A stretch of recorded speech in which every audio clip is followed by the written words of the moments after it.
It feels like no matter how many books I read, Goodreads still says I'm behind on my reading challenge. Hi everyone, my name is Maddie and welcome back to my channel, or thanks for joining us if you're new here. And today I will be wrapping up all the books that I read in June, which is only 5, so that's a little bit of a disappointment. I guess setting the goal for my year at 100 means that I have to have read 2 books a week pretty much for the whole year. It's about 2 books a week, so that means that I should have probably read like 8 books this month. I don't know, every time I go on Goodreads it's like you're 4 books behind, and then I finish a book and it's like you're still 4 books behind.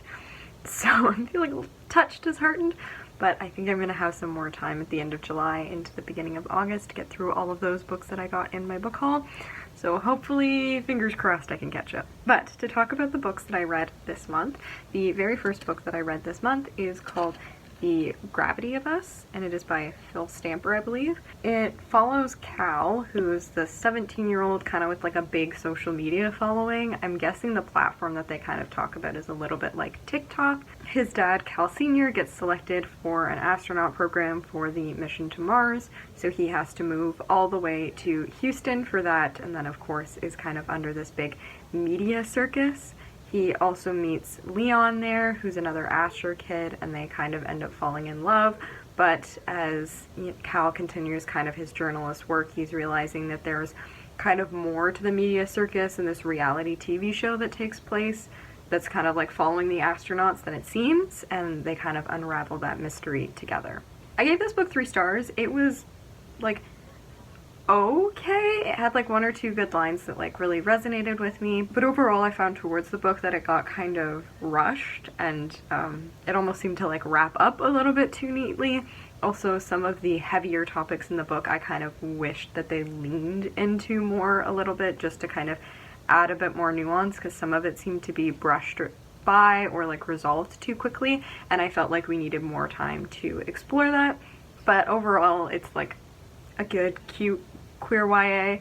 So yeah, 3 stars is usually my like, not like the top of my list, but like I didn't hate reading it. So that's kind of where I usually sit with that one. It wouldn't necessarily be one like oh, you have to read this, but you happen to stumble across it, check it out. After that I read The Cost of Knowing, which is by Brittany Morris, and I loved this book.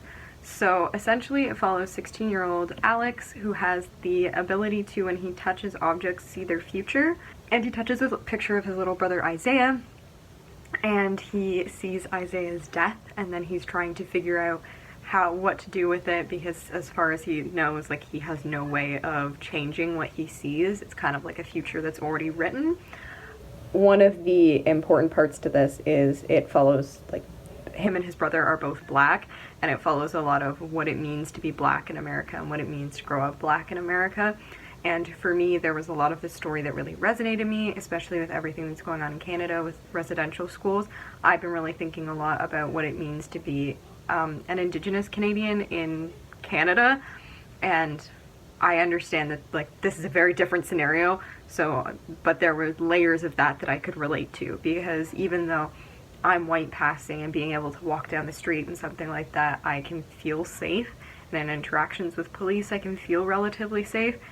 That doesn't mean that my extended family is necessarily safe in those interactions, so that's something that I'm always thinking about, I'm always worrying about, and I'm living in the shadow of this history of a country that's tried to erase me and erase my loved ones, and knowing that there's all these terrible things that have been done to my ancestors, and not really knowing how to grapple with that history on top of the violence that continues to exist in the present.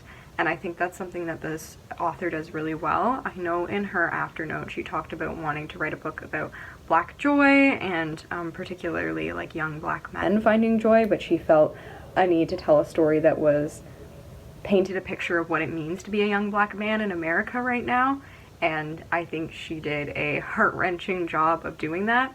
I do wish we got a little bit more, I don't know, maybe rawness a little bit at the end. Like, it did feel a teensy bit rushed at the end. I wanted to really get more of a scope into the pain and everything that was going on in Alex's mind, but I loved this book. It was a really creative way to kind of weave this sci-fi fantasy element into a like everyday story, and use it as a metaphor for what it means to have to live with that fear constantly on your shoulder and always worrying about the people who mean the most to you. After I finished that book, I read American Gods by Neil Gaiman, and this might be why I didn't read as much this month, because American Gods took me quite some time to get through, and it is like quite a thick book, and the font is quite small. But I really enjoyed that book. It was actually kind of funny because my mom had read it and she'd kind of given up after this one part that was actually only 20 pages in, and then that character doesn't really come up again. So I was like, you probably could have got through the rest of it. But she was like, I'm good. I'm glad I passed.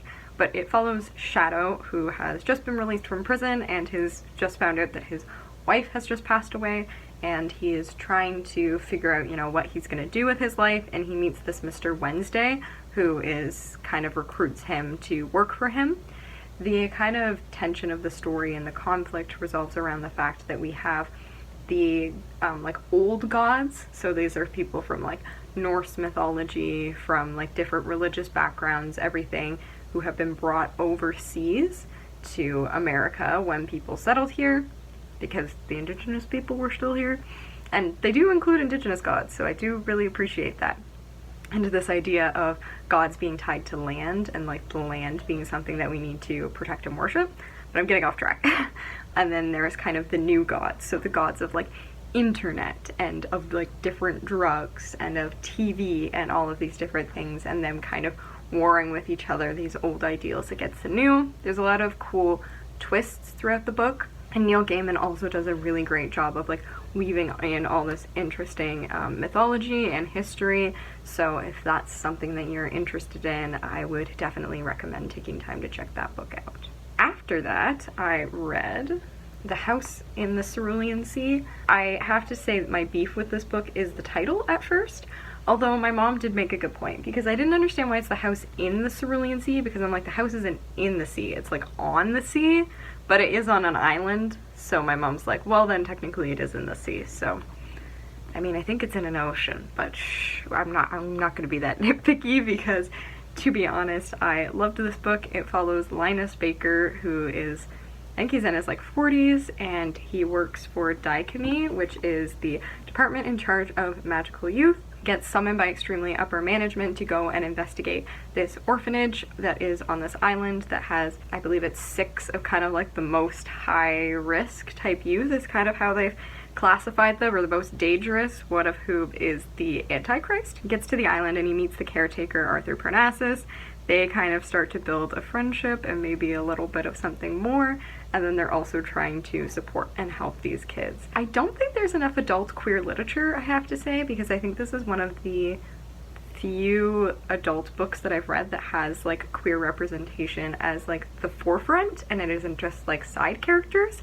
So I think that's definitely something that is interesting, that like queerness has made its way into the YA genre in a way that it hasn't made its way into like just general fiction.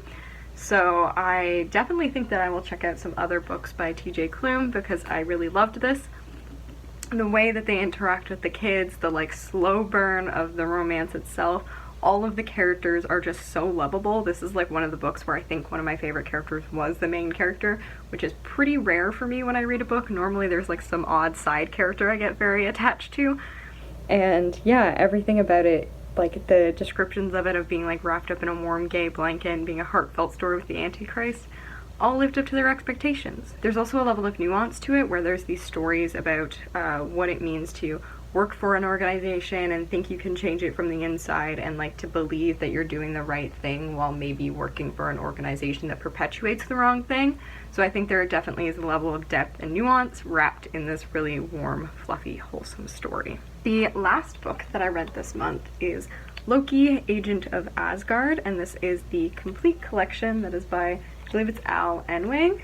And first off, I just want to appreciate comic artists or graphic artists in general, because like the detail that goes into some of these like individual cells is insane. So no wonder it takes them so long to release them all.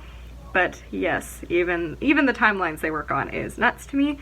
One of the reasons I wanted to read this is because I heard that this is one of the series that follows Loki that writes him as canonically gender fluid, which is something that is true in Norse mythology because he can shift from like male to female form. So there's a point where Odin is talking about his kids and he says like my son, my daughter, and my child, who is both. So kind of that level of like everyone's just kind of like, yep, this is Loki, this is who they are, and they just kind of embrace that, is really cool, because I think a lot of times people think that comics are kind of backwards, and I know that like sometimes they do. Sometimes the way that women in particular are drawn and like what they're wearing into battle is terrible, and there's history, misogyny, all that stuff, but there's also a lot of freedom in comics where they've been able to kind of push the boundaries and tell these narratives that aren't always told as much in mainstream fiction. So it's really cool that they took the mythology and they went, no, we're going to work that into what we're writing. We're going to have a gender fluid character, and that's just something that's going to exist within the comic without like this huge need for an explanation. In general, I think this whole storyline is really fascinating because it's essentially about Loki trying to rewrite who he is. He understands that he's a villain, and that's the narrative that's always been told, but he's trying to change that. He's trying to become a better person, and so it becomes this story about kind of destiny and fate, and can you change who you are, and like what it means to constantly be told that you're always going to be something, and how to kind of escape that idea and be able to break free from it and become not who everyone else expects you to be, but who you want to be. So kind of a story of writing your own destiny and breaking free from those norms. I've always kind of liked a good villain story that kind of spins it on its head, and I think that's something that this comic does really well, so I would definitely recommend checking it out, especially with the new Loki TV show out. I'm curious if there's going to be any overlap, and I've also heard that Loki is gender fluid and bisexual in the TV show, so I'm curious to watch that and see how that representation matches or is better or worse than it was in this particular comic iteration. But yeah, that's all I have. Pretty short wrap up this month. If there's any of the books you'd like a more in-depth review on, let me know down below. If there's anything else that you want to hear about or any video ideas you have, drop me a comment down below as well. And make sure you like, subscribe, ring that bell so you get notifications, and I'll leave my Goodreads and my art Instagram in the description as always. Thanks for watching, and until next time, stay kind.